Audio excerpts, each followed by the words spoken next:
All right, ಈ ಬಗ್ಗೆ ಇನ್ನಷ್ಟು ಮಾತಾಡೋದಕ್ಕೆ ನಮ್ಮೊಂದಿಗೆ ಕನ್ನಡ ಅನುಷ್ಠಾನ ಮಂಡಳಿಯ ಆರ್ಯ ಪ್ರಸಾದ್ ಅವರು ದೂರವಾಣಿ ನೇರ ಸಂಪರ್ಕಕ್ಕೆ ಬಂದಿದ್ದಾರೆ.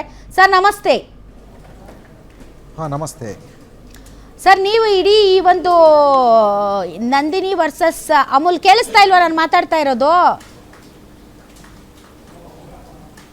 ಕೇಳಿಸ್ತಾ ಇಲ್ವಾ ಸರ್?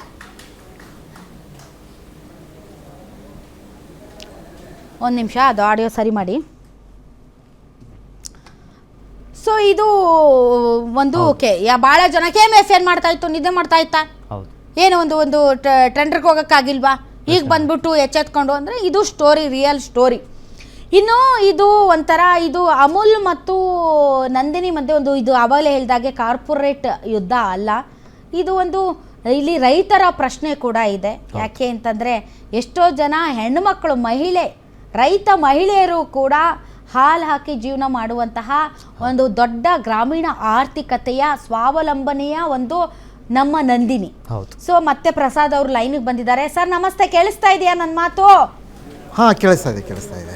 ಓಕೆ, ಸೊ ತಾವೇನು ಹೇಳ್ತೀರಿ ಒಟ್ಟಾರೆ ಈ ಒಂದು ಅಮೂಲ್ ವರ್ಸಸ್ ನಂದಿನಿ ಬಗ್ಗೆ? ನೋಡಿ, ಒಟ್ಟಾರೆ ರಾಜ್ಯ ಸರ್ಕಾರಕ್ಕೆ ಕೆಲವು IAS ಅಧಿಕಾರಿಗಳು, ರಾಜ್ಯ ಸರ್ಕಾರಕ್ಕೆ ಕೆಲವು ಹಿರಿಯ IAS ಅಧಿಕಾರಿಗಳು ಸರ್ ಮಾತಾಡಿ, ಯಾಕೆ ಕಂಟಿನ್ಯೂಸ್ ಮಾತಾಡ್ಕೊಂಡು ಹೋಗಿ ನೀವು ಸ್ವಲ್ಪ ಜೋರಾಗಿ. ರಾಜ್ಯ ಸರ್ಕಾರಕ್ಕೆ ಕೆಲವು ಹಿರಿಯ IAS ಅಧಿಕಾರಿಗಳು ನಟ್ಟು ಬೋಲ್ಟು ಟೈಟ್ ಮಾಡೋಕ್ಕೆ ಅಥವಾ ಅದನ್ನು ಸಡಿಲ ಮಾಡೋಕ್ಕೆ ಕಾದು ಕೂತ್ಕೊಂಡಂಗಿದೆ ಈ ಪ್ರಕರಣ. ನಾನು ಯಾಕೆ ಈ ಪದನ ಬಳಸ್ತಾ ಇದ್ದೀನಿ ಅಂತಂದರೆ, ನಗರಾಭಿವೃದ್ಧಿ ಇಲಾಖೆ ವತಿಯಿಂದ ನಮ್ಮ ರಾಜ್ಯ ಸರ್ಕಾರದ 49 ಪಾಲು ಮತ್ತು ಕೇಂದ್ರ ಸರ್ಕಾರದ 51% ಪಾಲು ಬೆಂಗಳೂರು ನಗರದ ನಮ್ಮ ಮೆಟ್ರೋ ರೈಲಿಗೆ ಸೀಮಿತವಾಗಿದೆ. ಅದರಲ್ಲಿ ಬಳಸ್ತಕ್ಕಂಥ ಎಲ್ಲವೂ ಕೂಡ ಅದನ್ನು ಪ್ರದೇಶ ವ್ಯಾಪ್ತಿಗಳು ಕೂಡ ಆಸ್ತಿ ಎಲ್ಲ ನಮ್ಮ ರಾಜ್ಯ ಸರ್ಕಾರಕ್ಕೆ ಸೇರಿದ್ದು.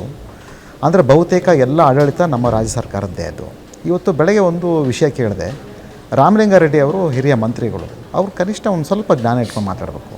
ನಮಗೆ ಕೇಂದ್ರ ಸರ್ಕಾರದ ಅಧೀನ ಇದೆ, ಅದು ನಮ್ಮ ರಾಜ್ಯ ಸರ್ಕಾರ ಒಪ್ಪಲ್ಲ, ಅದು ಬರೋದಿಲ್ಲ ಅಂತ ಹೇಳ್ಬಿಟ್ಟು ನನಗೆ ಆಶ್ಚರ್ಯ ಆಯಿತು ಅವ್ರ ಹೇಳಿಕೆಗಳು.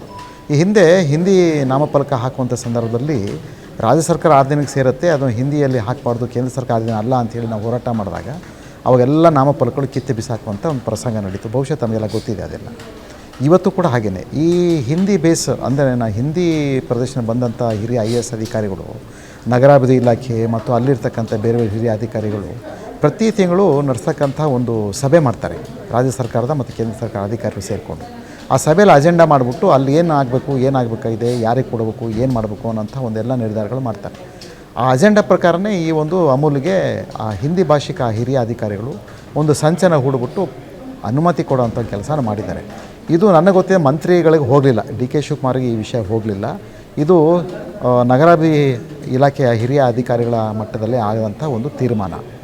ಈಗ ಈ ಸರ್ಕಾರಕ್ಕೆ ತಲೆ ಕಟ್ತಾ ಇದ್ದಾರೆ. ಅದನ್ನು ನಾನು ಹೇಳೋದೇನಂತಂದರೆ, ಈ ಎಲ್ಲ ವ್ಯವಸ್ಥೆಗಳು ಮಾಡ್ತಕ್ಕಂಥ ಸಂದರ್ಭದಲ್ಲಿ ರಾಜ್ಯ ಸರ್ಕಾರದ ಹಿರಿಯ ಅಧಿಕಾರಿಗಳಿದ್ರು, ಅವ್ರಿಗೇನು ನಿಜವಲ್ಲೂ ರಾಜ್ಯದ ಬಗ್ಗೆ ಹಿತಾಸಕ್ತಿ ಇಲ್ವಾ?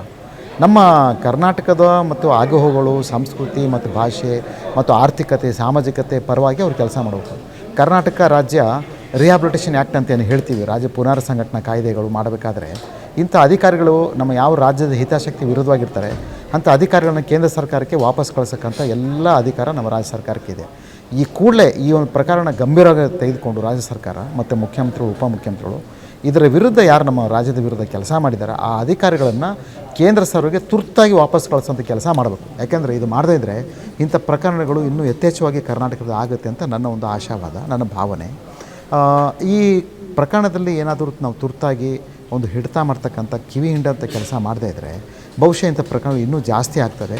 ಆ ನಿಟ್ಟಿನಲ್ಲಿ ರಾಜ್ಯ ಸರ್ಕಾರ ತುರ್ತು ಕ್ರಮ ಕೈಗೊಳ್ಳಬೇಕು ಅಂತ ನಾನು ಈ ಸಂದರ್ಭದಲ್ಲಿ ಮುಖ್ಯಮಂತ್ರಿಗಳು ಮತ್ತು ಉಪಮುಖ್ಯಮಂತ್ರಿ ಒತ್ತಾಯಿಸ್ತೀನಿ. ಇದನ್ನು ಹಗುರವಾಗಿ ತೆಗೆದುಕೋಬಾರ್ದು. ಯಾಕೆಂದರೆ ರಾಜ್ಯದ ಆರ್ಥಿಕತೆ ಮತ್ತು ಸಾಮಾಜಿಕತೆ, ಹೈನುಗಾರಿಕೆ ಮತ್ತು ಬೇರೆ ಬೇರೆ ವಿಧದ ವಿಚಾರಗಳೇ ಅಡಗಿದೆ.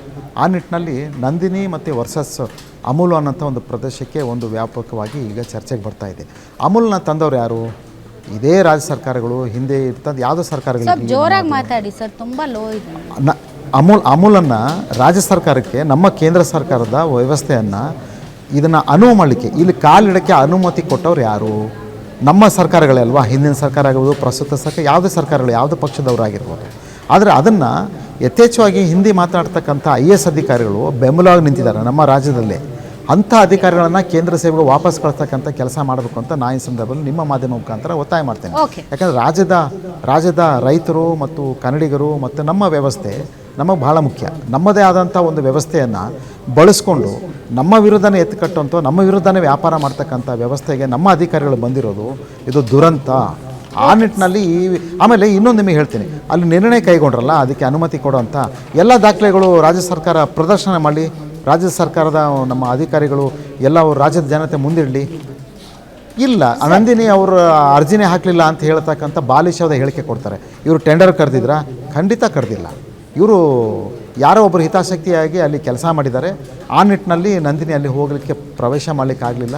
ಆ ನಿಟ್ಟಿನಲ್ಲಿ ಎಲ್ಲ ದಾಖಲೆಗಳು ನಾಳೆ ಬೆಳಗ್ಗೆನೇ ಒಂದು ಸಾರ್ವಜನಿಕ ತನಿಖೆಗೆ ಒಳಪಡಿಸಲಿ. ಕರೆಕ್ಟ್, ನೀವು ಹೇಳಿದ್ದು correct sir. Thank you very much. ತಾವು ಇಷ್ಟೊತ್ತು ಗ್ಯಾರಂಟಿ ನ್ಯೂಸ್ ಜೊತೆ ಮಾತಾಡಿದರೆ ಟೆಂಡರ್ ಕರೆದಿದ್ದಾರಾ ಕರೆದಿಲ್ವಾ ಅನ್ನೋದ್ರ ಬಗ್ಗೆ ನನಗೂ ಕೂಡ ತುಂಬ ಅನುಮಾನ ಇದೆ. ಹಂಗೇನಾದರೂ ಕರೆದಿದ್ರೆ ಡೀಟೇಲ್ಸನ್ನು ಕೊಟ್ಟರೆ ನಾವು ಕೂಡ. ಬಟ್ ಒಂದಂತೂ ಸತ್ಯ, KMF ಪ್ರಯತ್ನ ಪಟ್ಟಿತ್ತು ರಿಯಾಯಿತಿ ದರದಲ್ಲಿ ನಮ್ಗೆ ಮಾಡಿಕೊಡಿ ಅಂತ. ಅವರು ಒಪ್ಕೊಂಡಿಲ್ಲ. ಅವರು ಹೇಳಿದ ಹಾಗೆ ನಾರ್ತಿಗಳ ಹಿಂದಿ ವಾಲಗಳ ಒಂದು ಕೈವಾಡ ಇರ್ಬೋದೋ ಏನೋ.